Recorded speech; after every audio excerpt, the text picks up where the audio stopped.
Hello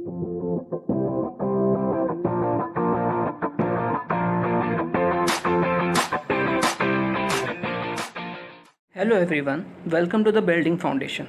आज हम civil engineering का one of the biggest failures discuss करेंगे, उसके पीछे का रीज़न जानेंगे, ठीक है।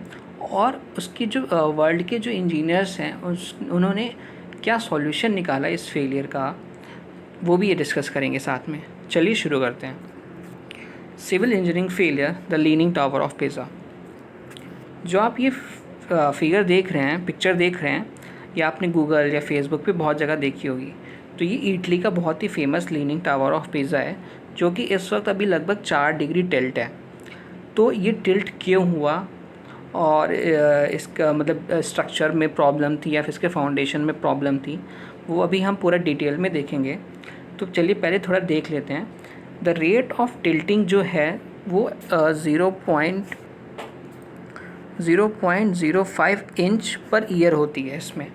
और अभी ये कहा जाता है कि जिन्होंने सॉल्यूशन निकाला है, इसको सही किया है, तो अभी ये 300 साल और स्टेबल रहेगा, ठीक है। तो जो लीनिंग टावर ऑफ पिज़्ज़ा है, इसका वेट अप्रॉक्स 14,500 टन है। 14,500 टन। और इतने भारी वेट के बावजूद भी जिसकी जो फाउंडेशन है वो लाइमस्टोन से बनी हुई है, और इसकी जो डेप्थ है वो अप्रॉक्स 3 मीटर है वो, ठीक है। जो इतना ज़्यादा वज़न आ रहा है इस पर, और इसके बावजूद भी इसकी जो फाउंडेशन है वो बस 3 मीटर की है। पहली प्रॉब्लम तो ये है। And the second problem is जो उसकी सॉइल है। अगर मैं आपको फिगर दिखाऊं तो ये जो लीनिंग टावर ऑफ पिज़्ज़ा है, इसकी सॉइल अगर मैं डिस्कस करूं तो इसके नीचे बहुत ही सॉफ्ट सॉइल पाई जाती है। जो लीनिंग टावर ऑफ पिज़्ज़ा है, उसके नाम में ही उसका फेलियर छुपा हुआ है। बेसिकली जो पिज़्ज़ा है उसका मतलब होता है मार्शी लैंड।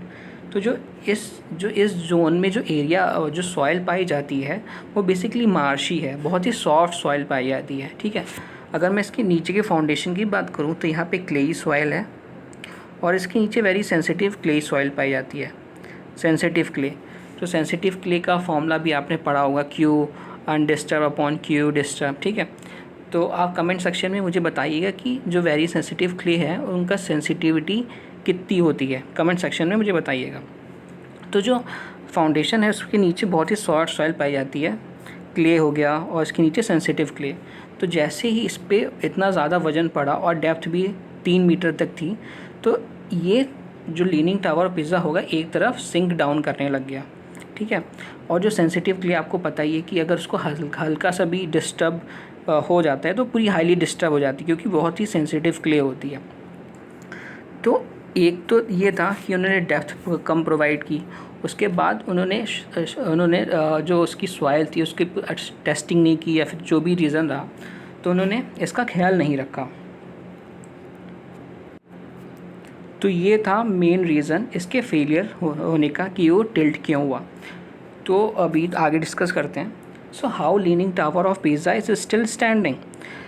तो अभी अगर वो टिल्ट हो रहा है तो अभी भी वो कैसे खड़ा हुआ है, अभी हम ये भी डिस्कस करेंगे। इसके पीछे सिंपल सा फिज़िक्स लॉ है।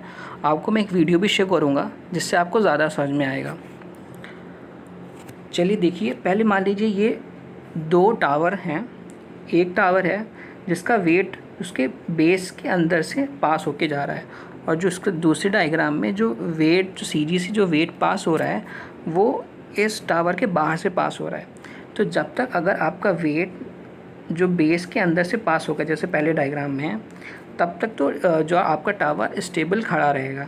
लेकिन जैसे ही जो वेट अगर ज़्यादा टिल्ट हो जाएगा तो जो वेट पड़ेगा वो बेस के बाहर से, मतलब जैसे इस डायग्राम में CG पे लग रहा है वेट, अगर बेस के बाहर चला गया तब यहाँ पे फेलियर हो जाएगा आपका, ठीक है। मैं अभी आपको एक वीडियो शो करता हूँ तो आपको ज़्यादा समझ में आएगा इससे।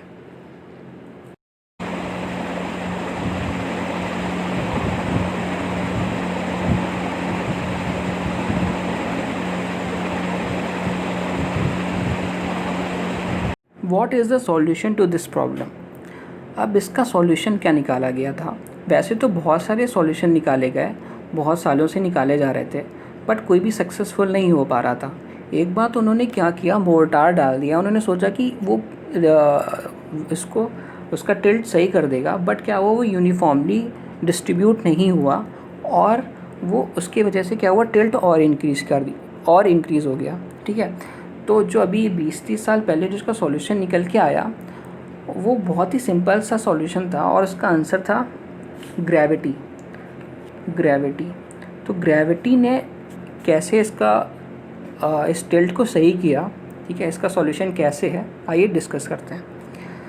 जैसे मान लीजिए आप ये डायग्राम देख रहे हैं, तो ये यहाँ से क्या हुआ, इस पॉइंट से सॉइल को एक्सकैवेट किया गया और यहाँ से उन्होंने यहाँ पे हीप में जमा कर दिया इस साइड। ठीक है, तो यहाँ से अब जो इसका वेट था, अपने वेट के कारण यहाँ पे वो नीचे सेटल कर गया। ठीक है, तो इससे क्या हुआ कि इसका टिल्ट कम हो गया है। ठीक है, अभी लगभग पहले 5 के ऊपर था, 5 डिग्री, अभी लगभग 4 डिग्री हो गया है। ठीक है, तो अब कहा जाता है कि ये 300 साल और इसी तरह स्टेबल खड़ा रहेगा। तो इतनी बड़ी प्रॉब्लम का इतना छोटा सा सॉल्यूशन निकल के आया, जो कि हमें भाई कॉम्प्लिकेटेड लग रहा था। उन्हें बहुत से इंजीनियर्स पहले नहीं सॉल्व कर पा रहे थे, बट जो अभी इतना सिंपल सा सॉल्यूशन निकल के आया। Okay, thank you.